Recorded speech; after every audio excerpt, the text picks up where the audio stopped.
اعوذ باللہ من الشیطان الرجیم بسم اللہ الرحمن الرحیم۔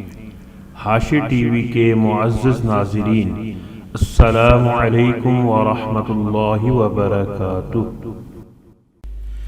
حضرت سیدنا یزید بن میسرہ فرماتے ہیں، ہم سے پہلی امتوں میں ایک شخص تھا جس نے بہت زیادہ مال و متاع جمع کیا ہوا تھا اور اس کی اولاد بھی کافی تھی۔ طرح طرح کی نعمتیں اسے میسر تھیں۔ کثیر مال ہونے کے باوجود وہ انتہائی کنجوس تھا۔ اللہ تعالی کی راہ میں کچھ بھی خرچ نہ کرتا، ہر وقت اسی کوشش میں رہتا کہ کسی طرح میری دولت میں اضافہ ہو جائے۔ جب وہ بہت زیادہ مال جمع کر چکا تو اپنے آپ سے کہنے لگا، اب تو میں خوب عیش و عشرت کی زندگی گزاروں گا۔ چنانچہ وہ اپنے اہل و عیال کے ساتھ خوب عیش و عشرت سے رہنے لگا۔ بہت سے خدام ہر وقت ہاتھ باندھے اس کے حکم کے منتظر رہتے۔ الغرض وہ ان دنیاوی آسائشوں میں ایسا مگن ہوا کہ اپنی موت کو بالکل بھول گیا۔ ایک دن ملک الموت حضرت سیدنا اسرائیل علیہ السلام ایک فقیر کی صورت میں اس کے گھر آئے اور دروازہ کھٹکھٹایا۔ غلام فوراً دروازے کی طرف دوڑے اور جیسے ہی دروازہ کھولا تو سامنے ایک فقیر کو پایا۔ اس سے پوچھا، تو یہاں کس لیے آیا ہے؟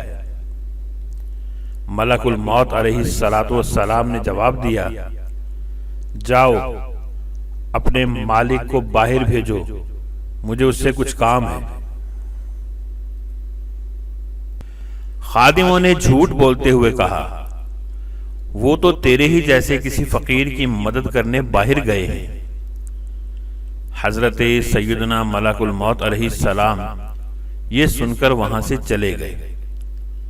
کچھ دیر بعد دوبارہ تشریف لائے اور دروازہ کھٹکھٹایا۔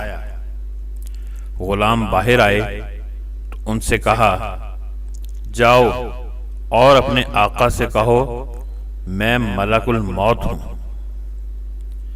جب اس مالدار شخص نے یہ بات سنی تو بہت خوف زدہ ہوا اور اپنے غلاموں سے کہا، جاؤ اور ان سے بہت نرمی سے گفتگو کرو۔ خدام باہر آئے اور حضرت سیدنا ملک الموت علیہ السلام سے کہنے لگے، آپ ہمارے آقا کے بدلے کسی اور کی روح قبض کر لیں اور اسے چھوڑ دیں، اللہ آپ کو برکتیں عطا فرمائے۔ حضرت سیدنا ملک الموت علیہ السلام نے فرمایا، ایسا ہرگز نہیں ہو سکتا۔ پھر ملک الموت علیہ السلام اندر تشریف لے گئے اور اس مالدار شخص سے کہا، تجھے جو وصیت کرنی ہے کر لے، میں تیری روح قبض کیے بغیر یہاں سے نہیں جاؤں گا۔ یہ سن کر سب گھر والے چیخ اٹھے اور رونا دھونا شروع کر دیا۔ اس شخص نے اپنے گھر والوں اور غلاموں سے کہا، سونے چاندی سے بھرے ہوئے صندوق اور تابوت کھول دو اور میری تمام دولت میرے سامنے لے آؤ۔ فوراً حکم کی تعمیل ہوئی اور سارا خزانہ اس کے قدموں میں ڈھیر کر دیا گیا۔ وہ شخص سونے چاندی کے ڈھیر کے پاس آیا اور کہنے لگا،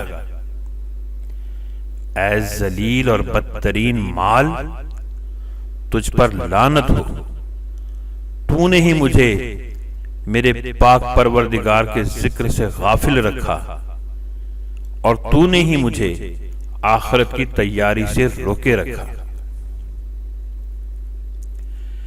یہ سن کر وہ مال اس سے کہنے لگا، تو مجھے ملامت نہ کر۔ کیا تو وہی نہیں کہ دنیا داروں کی نظروں میں حقیر تھا؟ میں نے تیری عزت بڑھائی، میری ہی وجہ سے تیری رسائی بادشاہوں کے دربار تک ہوئی، ورنہ غریب اور نیک لوگ تو وہاں تک پہنچ ہی نہیں سکتے۔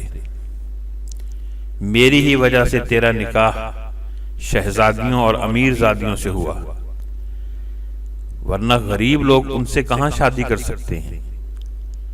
اب یہ تو تیری بدبختی ہے کہ تو نے مجھے شیطانی کاموں میں خرچ کیا۔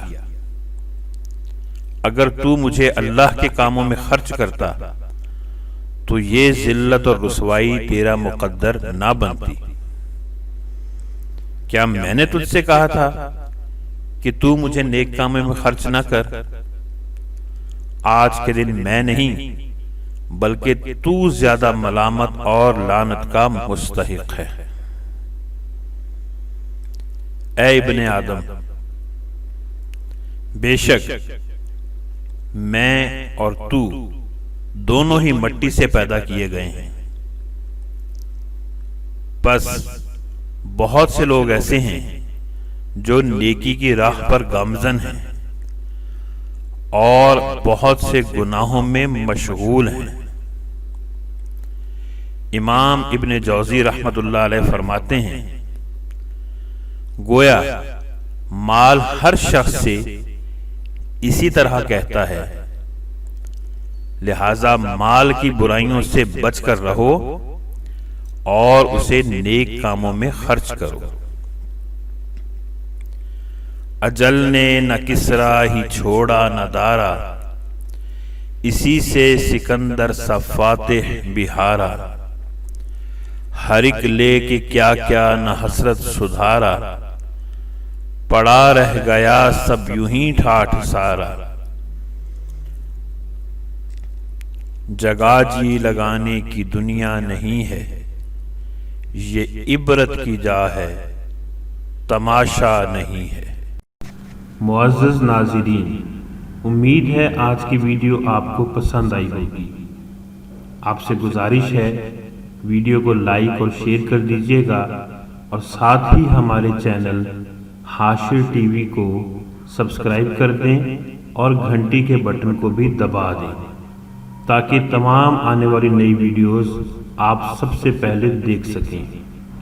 اللہ تعالیٰ سے دعا ہے اللہ تعالیٰ ہمیں آسانیاں عطا فرمائے اور آسانیاں تقسیم کرنے کا شرف بھی عطا فرمائے۔ اپنا بہت سا خیال رکھیے گا۔ اللہ نگہبان۔